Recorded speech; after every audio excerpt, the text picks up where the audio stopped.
It is my distinct pleasure to introduce to you star, media mogul, television, radio.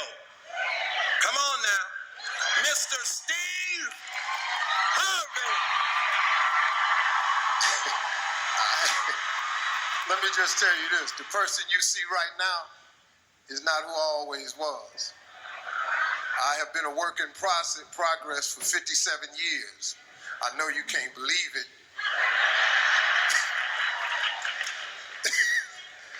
But I've been changed over the years. I'm going to try to share with you what I've learned in my lifetime. All the difficulties, all the ups and downs, all the mistakes, everything I've learned from it. I'm going to just put it in a condensed package.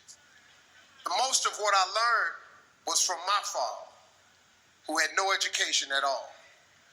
My daddy had a 3rd grade education. Smartest man I ever met in my life. I kid you not. If it wasn't for him, I'm not standing here today. So the trip I'm going to take you on is to show you how I got to where I am. Through all the hardships, the failures, I was homeless. I lived in my car for 3 years, from age 30 to 33. Don't nobody know all of this. So the person you see on this end right now, it was a trip for me. It was a total and complete journey. 6th grade now, 1968, I'm 10. They sitting up there and people started standing up. Brenda wants to be a doctor. Larry wants to be a lawyer.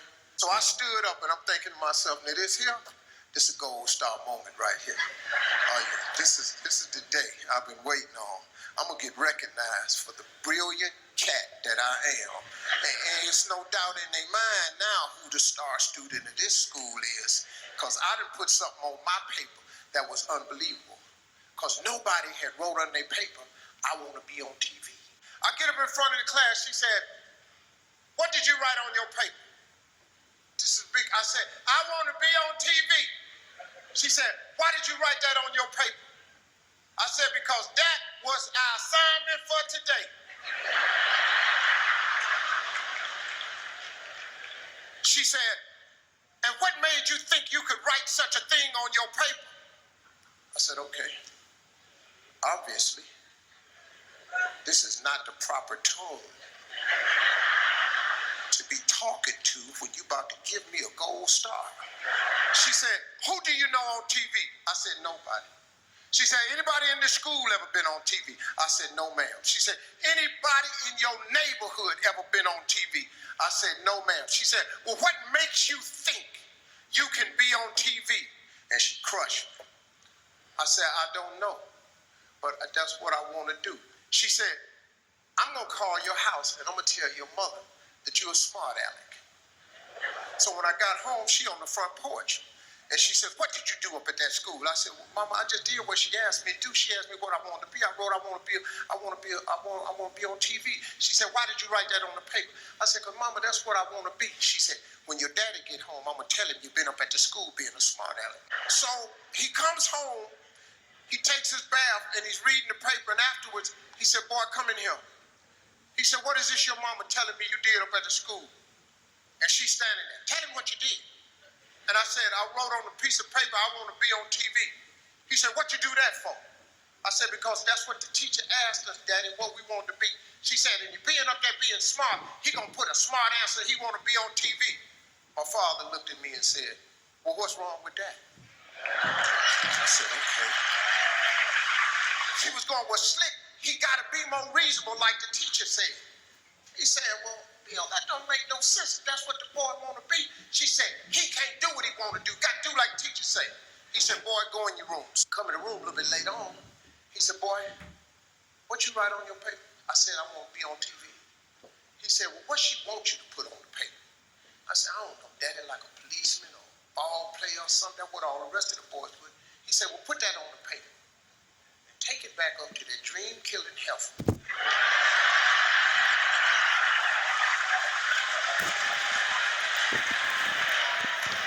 So he said, now take that paper and put it in your drawer. He said, every night before you go to bed, read your paper. He said, get up and go to school, read your paper. I did it. If you turn on your television set,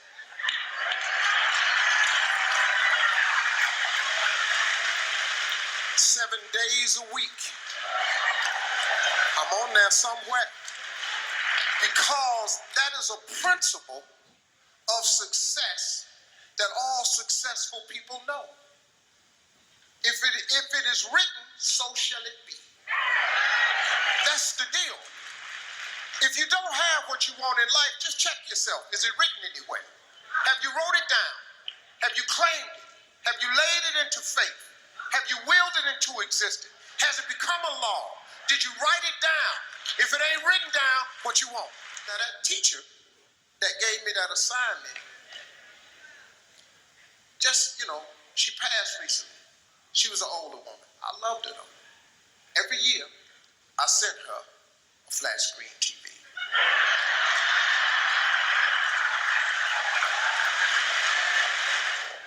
And what I learned was that success that all successful people know, we write it down.